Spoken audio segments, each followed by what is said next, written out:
Hello friends, आप सभी का स्वागत है आपके अपने यूट्यूब चैनल एडुटेनमेंट पर। दोस्तों, हमारी एनसीईआरटी सीरीज के तहत आज क्लास 6 इतिहास का दूसरा चैप्टर हम स्टार्ट करने वाले हैं। इसके पहले क्लास 6 का भूगोल कंप्लीट कर दिया गया है, आप उसको अवश्य देखिएगा। इतिहास के चैप्टर 2 की ओर बढ़ते हैं। इसका नाम है आखेट, खाद्य संग्रह से भोजन उत्पादन तक। देखिए, आखेट का मतलब क्या होता है? आखेट का मतलब हो गया शिकार, है ना। पुराने समय में लोग जानवरों को मारते थे, है ना। तो जो शिकार करते थे उसी को कहा जाता है आखेट, और जो शिकारी थे उसको कहा जाता था आखेटक। ठीक है, तो आखेट वर्ड से आप यही समझिएगा, शिकार। ठीक है, शिकार करके भोजन करते थे। जब बहुत पुराने समय में खेती विकसित नहीं हुई थी, पशुपालन विकसित नहीं हुआ था, तो लोग कैसे रहते थे? लोग किसी एक एरिया में गए, वहां के पेड़ पौधों का इस्तेमाल करते थे, वहां के जानवरों को मार करके खा जाते थे। ठीक है, और जब वो चीजें वहां खत्म हो जाती थी तो वहां से वो आगे बढ़ जाते थे, किसी दूसरे क्षेत्र में चले जाते थे। तो उन्हीं लोगों को क्या कहा जाता है? आखेटक। वो लोग क्या करते थे? शिकार करके खाना खाते थे, भोजन संग्रह करते थे, और फिर किसी एक एरिया में कुछ दिन रहने के बाद वहां से निकल जाते थे। ठीक है, देखिए, आप एनसीईआरटी की बुक जब आप खोलते हैं तो देखिएगा, इतिहास की किताब में हर चैप्टर में एक एक स्टूडेंट का नाम दिया हुआ है। जिस स्टूडेंट के मन में कुछ क्वेश्चन उठता है और उन्हीं क्वेश्चनों का आंसर करते हुए हमारा ये बुक आगे बढ़ता है। ठीक है, तो चैप्टर 2 में एक स्टूडेंट है, उसका नाम है तुषार। तुषार रेल से दिल्ली जा रहा है अपने चाचा के साथ। ठीक है, तो तुषार खिड़की के साइड में बैठा हुआ है और बाहर देख रहा है और एंजॉय कर रहा है। पेड़ पौधे पीछे भाग रहे हैं और वो एंजॉय कर रहा है।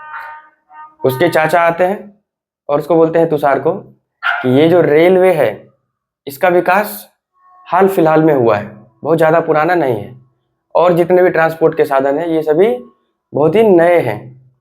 तो तुषार के मन में ये क्वेश्चन आता है कि अगर रेलवे या जो भी ट्रांसपोर्ट है, बस है, ये सारी चीज़ें अगर हाल फिलहाल में हुई है तो उससे पहले के लोग जो थे वो कैसे यात्रा करते थे? ठीक है, तो ये क्वेश्चन उसके मन में आता है। और दूसरा क्वेश्चन उसके मन में ये भी आता है कि आखिर वो एक जगह से दूसरी जगह पर जाते क्यों थे। देखिए, हमारा पहला टॉपिक है आरंभिक मानव इधर से उधर क्यों घूमते थे। ठीक है, तो देखिए, इसके बहुत 3-4 कारण है। पहला कारण हो गया कि मान लीजिए एक ग्रुप है, वो किसी एक जगह पे ठहरा हुआ है। ठीक है, तो जहां पर वो ठहरा हुआ है वहां के पेड़ पौधों का इस्तेमाल करेगा, वहां के जानवरों को मारेगा। ठीक, तो एक समय ऐसा आएगा जब वहां के पेड़ पौधे कम हो जाएंगे, जानवर खत्म हो जाएंगे। तो जब ये सारी चीजें खत्म हो जाएगी तो उनको एक जगह से दूसरी जगह जाना पड़ेगा। तो पहला कारण हो गया कि एक जगह पर ज्यादा दिन रहने से फल पौधे जानवर खत्म हो जाने के कारण वो मूव करते थे एक जगह से दूसरी जगह। दूसरा कारण है, जानवर अपने शिकार या चारे के लिए एक जगह से दूसरे जगह जाते थे। जिन जानवरों का शिकार मनुष्य करते थे वे जानवर भी तो कुछ खाते होंगे, तो वो अपने खाने की तलाश में एक जगह से दूसरी जगह जाते थे और उनके पीछे पीछे सारे मनुष्य जाते थे। ठीक है, तो दूसरा ऑप्शन ये हो गया। तीसरा कारण था मौसमी फल फूल पौधे के लिए। बहुत सारे फल फूल ऐसे होते हैं जो किसी खास मौसम में ही उगते हैं, जैसे कि गर्मी के टाइम में ही आम होगा, ठंडी में तो आम होगा नहीं। ठीक, तो अगर आम का फल आपको खाना है तो गर्मी के मौसम में जाना पड़ेगा। ठीक, इसी प्रकार बहुत सारे फल फूल पौधे थे जो मौसम के अनुसार फलते थे और उस हिसाब से लोग मूव करते थे। ठीक है, जिस क्षेत्र में उनको वो फल फूल पौधे उस समय मिलेंगे उस सीजन में वो वहां पर चले जाते थे। तो तीसरा कारण ये था। और चौथा सबसे महत्वपूर्ण कारण था पानी। आप जानते हैं पानी कितना महत्वपूर्ण है। पानी हमारे दैनिक स्वच्छता के लिए जरूरी है, हमें जिंदा रहने के लिए जरूरी है। तो लोग जहां भी पानी की शॉर्टेज होती थी उस जगह को छोड़ करके नई जगह पर चले जाते थे। तो ये 4 कारण ऐसे थे कि मनुष्य इधर से उधर घूमते थे। क्वेश्चन ये है कि आखिर वो मूव करते थे एक जगह से दूसरी जगह पे, तो जाते कैसे थे? तो देखिए, धीरे धीरे करके विकास हुआ है। शुरू शुरू में लोग पैदल ही चलते होंगे, उसके बाद पहिए का आविष्कार हो गया तो बैलगाड़ी काठगाड़ी करके बनाया होगा, फिर धीरे धीरे बस ट्रक ट्रेन वगैरह बहुत सारी चीज बन गया। देखिए, अगला टॉपिक है आरंभिक मानव के बारे में जानकारी कैसे मिलती है। देखिए, आरंभिक मानव के बारे में जानकारी पुरा स्थलों से मिलती है। अब ये पुरा स्थल क्या है? पुरा स्थल का मतलब हो गया वैसा जगह जहां से हमको आरंभिक मानवों के बारे में, ठीक है, क्या क्या मिलता है? उनके औजारों के बारे में, उनके बर्तन के बारे में, उनके इमारतों के बारे में, ठीक है, साक्ष्य मिलते हैं। वैसे जगह को क्या कहेंगे? पुरा स्थल। वैसे स्थल जहां से आरंभिक मानवों के साक्ष्य मिलते हैं, फॉर एग्जाम्पल औजार उनके, उनके बर्तन, उनके इमारत, उसको कहेंगे पुरा स्थल। और इन्हीं पुरा स्थलों के अध्ययन करने के बाद हमें आरंभिक मानवों के जीवन के बारे में जानकारी मिलती है। ठीक है, इसमें क्या है कि बहुत सारे औजार मिले हैं उनके पुराने समय के। तो औजार वो 2-3 तरीके से बनाते थे, एक तो पत्थर का बनाते थे, एक लकड़ी का बनाते थे और हड्डियों का भी संभवतः बनाते थे। तो जो लकड़ी और हड्डी का औजार बनाए होंगे वो लोग, वो तो अब तक नष्ट हो गए होंगे, लेकिन जो पत्थरों के औजार वो लोग बनाते थे वो आज भी वहां पर मिलते हैं। ठीक है, पत्थर के औजार आज भी देखने के लिए हम लोग को मिलता है और उससे हम लोग अनुमान लगाते हैं कि आरंभिक मानव जो थे वो किस प्रकार से शिकार वगैरह करते थे, उनके खाने पीने का क्या शैली था, उनके जीवन शैली कैसी थी। पुराने समय में लोग गुफाओं में रहते थे, आरंभिक मानव गुफाओं में रहते थे और गुफाओं में रहेंगे, अगर उनको खाना मिल गया, शिकार करके खाना खा लिए, तो मनोरंजन के लिए भी तो कुछ चाहिए। तो मनोरंजन के लिए वो लोग क्या करते थे कि जिन गुफाओं में रहते थे उन गुफा के दीवारों पर पेंटिंग्स वगैरह बनाते थे, है ना। गुफा के दीवार पर पेंटिंग बनाते थे, तो ऐसा इसको बोलते जाता है शैल चित्र। जो गुफा के दीवारों पर पेंटिंग होती है उसको बोलते हैं शैल चित्र। ये शैल चित्र जो है ये कहाँ पर मिला है? भीमबेटका मध्य प्रदेश में। अभी मध्य प्रदेश में एक जगह है भीमबेटका, ठीक है, मध्य प्रदेश की राजधानी भोपाल के बगल में ही है। तो यहाँ से आपको क्या मिला है? शैल चित्र मिला है। ये आप याद रखिएगा, शैल चित्र कहाँ से? भीमबेटका मध्य प्रदेश। ठीक है, शैल चित्र क्या होता है? गुफाओं के दीवारों पर बने हुए चित्र जो कि आरंभिक मानवों ने बनाए थे उसको कहेंगे शैल चित्र। ठीक है, अब देखिए ये जो चीजें हो रही है, ठीक है, अभी तक जितना भी हमारा इतिहास है इसको 3 काल में बांटा गया है, मतलब उसको कैटेगरी वाइज बांट दिया है। 3 है, पुरापाषाण, मध्यपाषाण और नवपाषाण। अब देखिए क्या होता है, उस समय औजार पत्थरों के बनाते थे, तो पाषाण का मतलब है पत्थर, तो उन्हीं औजारों के आधार पर यह वर्गीकरण किया गया है, जहां पर पाषाण मतलब पत्थर, पुरा मतलब प्राचीन, प्राचीन पत्थर, मध्य पाषाण, नवपाषाण, 3 कैटेगरी में बांटा गया है। पुरा पाषाण की जो अवधि है, देखिए पुरा मतलब प्राचीन है, पाषाण मतलब पत्थर है। पुरा पाषाण की जो अवधि है वो 20 लाख बीसी से 12,000 बीसी तक है। अभी हमने पिछले चैप्टर में पढ़ा था बीसी क्या होता है? Before Christ. बिफोर क्राइस्ट मतलब ईसा पूर्व। ठीक है, तो 20 लाख ईस्वी पूर्व से लेकर 12,000 ईस्वी पूर्व तक के समय को क्या कहते हैं? पुरा पाषाण काल कहते हैं। ठीक है, फिर पुरा पाषाण काल को भी 3 भागों में बांटा गया है। देखिए, आरंभिक पुरा पाषाण काल, मध्य पुरा पाषाण काल और उत्तर पुरा पाषाण काल।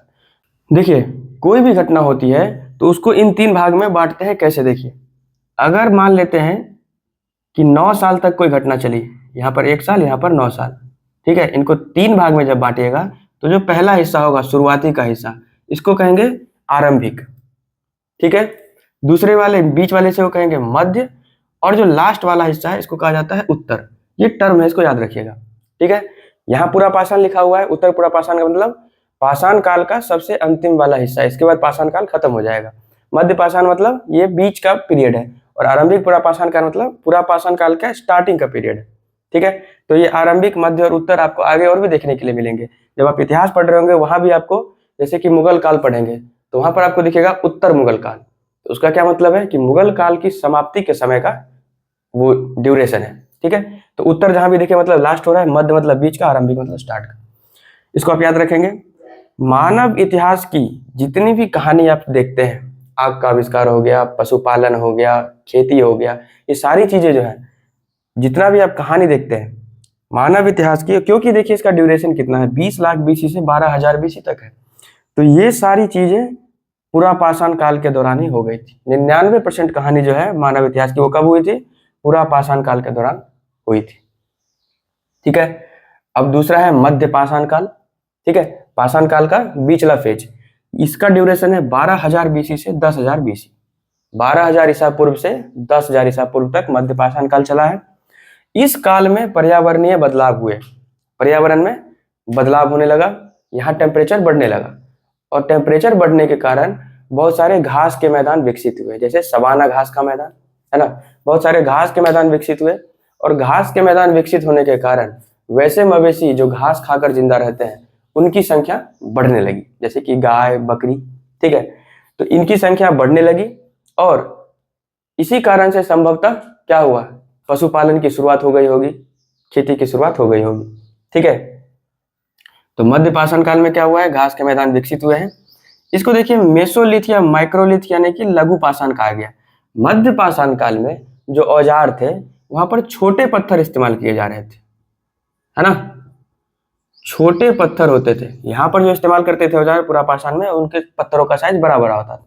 मध्य पाषाण में जो साइज था औजारों का, उसमें पत्थर जो लगे होते थे वो छोटे आकार के होते थे, ठीक है, इसलिए उसको माइक्रोलिथ कहा जाता है। लिथ मतलब पत्थर, ठीक है। मेसोलिथ या माइक्रोलिथ क्यों कहते हैं, क्योंकि वहां पे छोटे पत्थरों का इस्तेमाल होता था। और यहाँ उसको देखिए हिंदी में लिखा है लघु पाषाण, छोटा पत्थर, ठीक है। तो मध्य पाषाण काल में कैसे औजार यूज किए जाते थे, जिनमें पत्थर छोटे साइज के लगे हुए होते थे, ठीक है, याद रखेंगे इसको। इसके बाद आता है नव पाषाण काल, ये 10,000 BC से स्टार्ट होकर अभी तक ये चल रहा है, ठीक है। तो ये 3 काल है, आप इसको ध्यान रखिएगा।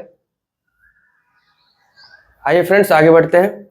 हमारा अगला टॉपिक है खेती और पशुपालन की शुरुआत। अभी पिछले स्लाइड में हम लोगों ने देखा कि जब मध्य पाषाण काल चल रहा था उस समय जलवायु परिवर्तन के कारण बहुत सारे घास के मैदान विकसित हुए, ठीक है। घास के मैदान विकसित हुए तो बहुत सारे जो जानवर हैं जो घास खाते हैं, जैसे कि गाय, भेड़, बकरी, इन सब की संख्या में बढ़ोतरी हुई, ठीक है। तो आगे देखिए खेती और पशुपालन की शुरुआत कैसे होती है। जलवायु परिवर्तन के कारण मध्य पाषाण काल में गेहूं, जौ और धान, इस प्रकार के अनाज जो है वो प्राकृतिक रूप से उगने लगे कई जगहों पर, ठीक है, प्राकृतिक रूप से उगने लगे। और इन्हीं फसलों को, इन्हीं अनाजों को जो उस एरिया में लोग रहते होंगे उन्होंने बटोरना शुरू किया, उसको इस्तेमाल करना शुरू किया, ठीक है। और धीरे धीरे इसके बारे में जानकारी इकट्ठा करते हुए वो लोग क्या करते हैं, इस अनाज के बारे में पूरी जानकारी इकट्ठा कर लेते हैं कि इसका पकने का समय कैसा है, इसके तैयार होने की क्या विधि है, ठीक है। और फिर वो धीरे धीरे करके उसकी खेती करना स्टार्ट कर देते हैं। जो प्राकृतिक रूप से उग रहा था उसको वो लोग खेती करना शुरू कर देते हैं, ठीक है। और इस प्रकार वो क्या बन जाते हैं, कृषक, खेती बाड़ी चालू हो जाती है। तो खेती स्टार्ट कैसे हुई, जलवायु परिवर्तन के कारण यहाँ गर्मी बढ़ी, गर्मी बढ़ने के कारण बहुत सारे प्राकृतिक घास के मैदान तैयार हुए और प्राकृतिक अनाज भी उपजना स्टार्ट हो गया। कौन कौन से, गेहूं, जौ और धान जैसे अनाज उपजने लगे और इनको ही जमा करके, ठीक है, उनसे खेती करने लगे और वो कृषक बने। सबसे प्राचीन फसलों में गेहूं और जौ आता है, ठीक है, गेहूं और जौ की खेती बहुत प्राचीन है। इसके बाद देखिए पशुपालन की शुरुआत। अब जब हमारे पास अनाज हो गया, मानवों के पास खाने का दूसरा विकल्प आ गया था, है ना, सिर्फ जानवरों पर डिपेंड रहना नहीं पड़ता था, ठीक है। तो पशुपालन की शुरुआत क्यों करते हैं, देखिए बहुत सारे काम के लिए। जैसे मान लीजिए कि कुत्ते को पालना शुरू किया क्योंकि वो रखवाली करता था, शिकार में मदद करता था, है ना। तो पशुपालन की शुरुआत जो है इसमें क्या हुआ, लोग अपने घर के अगल बगल चारा रखना स्टार्ट किए, है ना, अनाज चारा रखना स्टार्ट किए ताकि उसके लोभ से वो जानवर वहां तक आए, ठीक है। और धीरे धीरे वो उसको पालतू बनाना स्टार्ट कर देते हैं। जिस जानवर को पालतू बनाते थे उसकी सुरक्षा करना इनका काम होता था कि दूसरे जंगली जानवरों से इसकी सुरक्षा की जाए, ठीक है। और बदले में वो जानवर क्या करते थे, मानवों की सहायता करते थे शिकार वगैरह करने में, ठीक है। तो पशुपालन की शुरुआत भी कहीं ना कहीं इसी चीज से डिपेंड है कि खेती स्टार्ट हो गई, ठीक है। सबसे पहला पालतू जानवर जो है वो है कुत्ता, ठीक है। कुत्तों का जो जंगली पूर्वज, जो पूर्वज थे इन लोगों के कुत्तों के, जो जंगल में रहा करते थे, तो जंगली पूर्वज थे उसको पालतू बनाया गया। और इसके बाद बनाया गया भेड़ और बकरी को। पहले नंबर पे कुत्ता, सेकंड नंबर पे भेड़ बकरी, ठीक है। कैसे पालतू बनाते थे, घरों के आसपास चारा रखकर जानवरों को आकर्षित करते थे और वो उनको धीरे धीरे पालतू बना लेते थे। अब देखिए अगला टॉपिक है घरेलूकरण की प्रक्रिया। इस घरेलूकरण से क्या समझते हैं, घरेलूकरण का मतलब जब मनुष्य खेती करना स्टार्ट कर दिया और पशुपालन शुरू कर दिया तो इसी को कहा जाता है घरेलूकरण, यानी कि घर बसाना स्टार्ट कर दिया, इसको कहेंगे घरेलूकरण की प्रक्रिया। लोगों द्वारा पौधे उगाना और जानवरों की देखभाल करना, इसी को कहा जाता है घरेलूकरण। अब देखिए पौधे उगाना और जानवरों की देखभाल करना, तो ऐसा तो है नहीं कि सारे पौधे को उगाएंगे, हम सारे पौधों की खेती नहीं करते थे, सारे जानवरों को पालतू नहीं बनाते थे। वैसे पौधे को ही अनाज के रूप में प्रयोग करेंगे या आगे बढ़ाएंगे उनकी खेती जिसके बीमार होने की संभावना कम है, यानी कि पौधे अगर क्षतिग्रस्त ना हो तो फिर उसको हम लोग क्या करते थे, आगे उसका जनरेशन बढ़ाते थे। या कोई जानवर है जो ज्यादा बीमार हो रहा है उसको हम लोग पालतू नहीं बनाएंगे, उसका आगे प्रोडक्शन नहीं कराते थे लोग। और जो पौधे थे उनको कैसे चुना जाता था, जिसके बड़े बड़े दाने हो, अनाज का दाना बड़ा हो, प्लस मजबूत डंठल हो। डंठल मतलब जो जिस पर खड़ा रहता है, जैसे कि गेहूं का है पौधा है तो उसका डंठल मजबूत हो ताकि जब अनाज तैयार हो तो उसके वजन को वो संभाल के रखे, गिर नहीं जाए। तो इस प्रकार से वो लोग अलग अलग क्राइटेरिया पे चुनते थे जानवरों को और अनाजों को, और फिर आगे उसकी खेती आगे बढ़ाते थे, उसका देखभाल आगे करते थे। तो ये हो गया घरेलूकरण की प्रक्रिया। ठीक है, अब इस घरेलूकरण की प्रक्रिया से एक नवीन जीवन शैली का आरंभ होता है। पहले कैसा जीवन शैली था? पहले लोग क्या करते थे, जानवरों को मारकर खाए, एक जगह पे रहे, फिर खत्म हो गया तो किसी और जगह चले गए। लेकिन खेती और पशुपालन के स्टार्ट हो जाने के बाद उनकी जीवन शैली बदल गई। कैसे बदल गई वो देखिए। मान लीजिए वो कोई खेती करते हैं, धान की खेती करते हैं मान लेते हैं, या गेहूं की खेती कर रहे हैं, तो अगर फसल बो दिए तो वो एक दिन में तो तैयार होगा नहीं, उसको तैयार होने में टाइम लगेगा, और जब तक वो तैयार ना हो, वो पक ना जाए, तब तक आप वहां से नहीं हिल सकते। तो फसल तैयार होने के इंतजार में वो लोग अस्थायी निवास बनाना स्टार्ट कर देते हैं।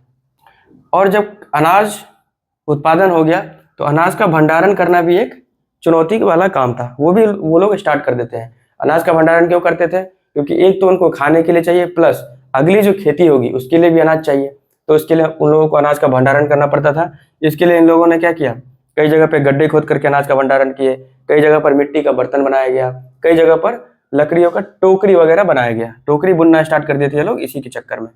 तो अनाज का भंडारण वो लोग करना स्टार्ट करते हैं नई जीवन शैली के अंतर्गत। ठीक है, तो आप देख रहे हैं किस प्रकार से चेंज हो रहा है उनका लाइफ स्टाइल। अब देखिए, ये जानवर जो रखते थे ये चलते फिरते खाद्य भंडार थे। ठीक है, जैसे अब ये लोग यहाँ पे स्टोर कर रहे हैं अनाज को गड्ढे में या टोकरी में या मिट्टी के बर्तन में, लेकिन जो जानवर थे ये चलते फिरते खाद्य भंडार है। यानी कि ये जो एक स्टोर है, फूड ही है एक तरह से, कि अगर कभी खाने पीने की कमी हुई तो जानवर से इनको दूध भी मिलता था, मांस भी मिलता था, और जानवर रिप्रोडक्शन करके और ज्यादा संख्या बढ़ाते थे। ठीक है, तो ये एक चलते फिरते खाद्य भंडार हो गए। इनको जमा करने की जरूरत, कहीं गड्ढे में जमा करने की जरूरत नहीं थी, ये इनके साथ रहते थे और जब जरूरत पड़ी तो इसका इस्तेमाल किया जाता था। ठीक है, तो जानवर क्या थे, चलते फिरते खाद्य भंडार थे। अब देखिए, अस्थाई जीवन की ओर। अब जब उनको एक जगह पर रुकना है, एक जगह पर अस्थाई निवास बनाना है, तो वो भी तो कुछ सोचेंगे कि किस प्रकार का घर हो, जैसा जलवायु होगा वैसा वो घर बनाएंगे। ठीक है, तो जैसा जैसा क्षेत्र था वैसा घर बनाए। इसी में एक एग्जाम्पल है कश्मीर। आप जानते हैं कि कश्मीर में ठंड ज्यादा पड़ती है, तो कश्मीर में जो लोग घर बनाते थे उसको कहा जाता है गर्तवास। यानी कि जमीन खोदकर गड्ढा बनाते थे और उस गड्ढे के नीचे घर बनाते थे। ठीक है, उसमें उतरने के लिए सीढ़ी होता था, नीचे उतरने के लिए, और नीचे जाकर घर होता था। नीचे इसलिए बनाते थे कि वहां पर मौसम ठंड का रहता है, बाहर के वातावरण से थोड़ा कम इफेक्ट हो, इसके लिए वो नीचे बनाते थे, जमीन के नीचे। उसको कहा जाता है गर्तवास। और ये गर्तवास कहाँ मिला है? कश्मीर के बुर्जहोम में। एक जगह का नाम है बुर्जहोम। बुर्जहोम नामक जगह पे गर्तवास मिला है, ये कई बार पूछा जाता है। ठीक है, तो गर्तवास कहाँ पर मिला है? बुर्जहोम में। और यहाँ से एक आध चीजें और मिली, जैसे कि ओखली मुसल का प्रयोग, जो आजकल हम लोग अपने घर में भी देखते हैं, ओखली और मुसल मसाला वगैरह पीसने के लिए, तो ये उस समय भी प्रयोग किया जाता था। और मिट्टी के बर्तनों का भी अवशेष मिला है। तो मिट्टी के बर्तन किस लिए बनाए जाते होंगे? अनाज के भंडारण के लिए, प्लस खाना पकाने के लिए भी मिट्टी के बर्तन इस्तेमाल किए जाते थे। तो देख रहे हैं आप, जीवन उनका बदल रहा है, वो घर बना रहे हैं, मिट्टी के बर्तन बना रहे हैं। आखिरी टॉपिक है मेहरगढ़ में जीवन मृत्यु। अब देखिए मेहरगढ़ क्या है। मेहरगढ़ का नाम आप कई बार सुनेंगे इतिहास में। मेहरगढ़ जो है अभी पाकिस्तान में है, पहले ये इंडिया में था, अब बंटवारे के बाद ये पाकिस्तान के क्षेत्र में है।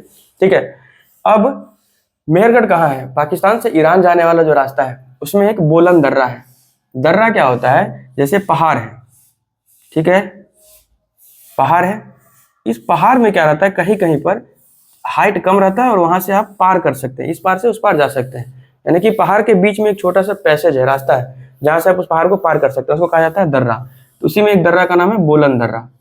ठीक है, तो बोलन दर्रे के आसपास मेहरगढ़ एक समतल मैदान है, हरा भरा समतल मैदान है। ठीक है, मेहरगढ़ अब बहुत इंपॉर्टेंट है, आप इसको देखेंगे कई बार। क्यों इंपॉर्टेंट है? क्योंकि इस इलाके में सबसे पहले जौ, गेहूं उगाना और भेड़ बकरी पालना इन लोगों ने सीख लिया था। ठीक है, कृषि के साक्ष्य बहुत पुराना मेहरगढ़ से मिलता है। सबसे पहला मेहरगढ़ से कृषि के साक्ष्य मिलते हैं। मेहरगढ़ से जो घरों के अवशेष मिले हैं वो चौकोर और आयताकार थे। कैसे थे? देखिए, मेहरगढ़ से जो घर मिले हैं वो इस प्रकार के थे। ऐसा प्लॉट है और ऐसा घर, एक घर, दो घर, तीन घर, चार घर, ऐसे करके वो बनाते थे, है ना। मेहरगढ़ में चौकोर घर मिले हैं। और मेहरगढ़ से जो मृतकों के अवशेष मिले हैं, जो कब्र मिला है, उस कब्र में क्या था कि कब्र में मनुष्य के साथ साथ कई सारी चीजें और मिली है। जैसे कि एक कब्र ऐसा मिला जिसके अंदर मनुष्य के साथ बकरी दफनाई हुई थी। तो उन लोगों का मानना था कि मरने के बाद भी लोग जो किसी और दुनिया में जाते हैं वहां पर इस बकरी का इस्तेमाल वो खाने के लिए करेंगे। कई कब्र में औजार मिला है। तो लोग मानते थे, जो आज भी हम लोग कई हिंदू धर्म में मानते हैं कि मरने के बाद दान करते हैं कि जो मृतक है उनको मिलेगा, है ना। तो ये चीज उस समय भी थी। तो मेहरगढ़ से जो कब्रें मिली है उसमें क्या है, कुछ वस्तुएं भी दफना दी जाती थी, जैसे कि बकरी, उनका औजार इत्यादि। ठीक है, तो फ्रेंड्स इसी के साथ हमारा चैप्टर नंबर 2 कंप्लीट हो गया है। उम्मीद करते हैं आपको ये समझ में आया होगा। आप इस वीडियो को देखने के बाद किताब अवश्य पढ़िए, क्योंकि मैं बार बार कहता हूँ एनसीईआरटी बुक का कोई रिप्लेसमेंट नहीं है। धन्यवाद।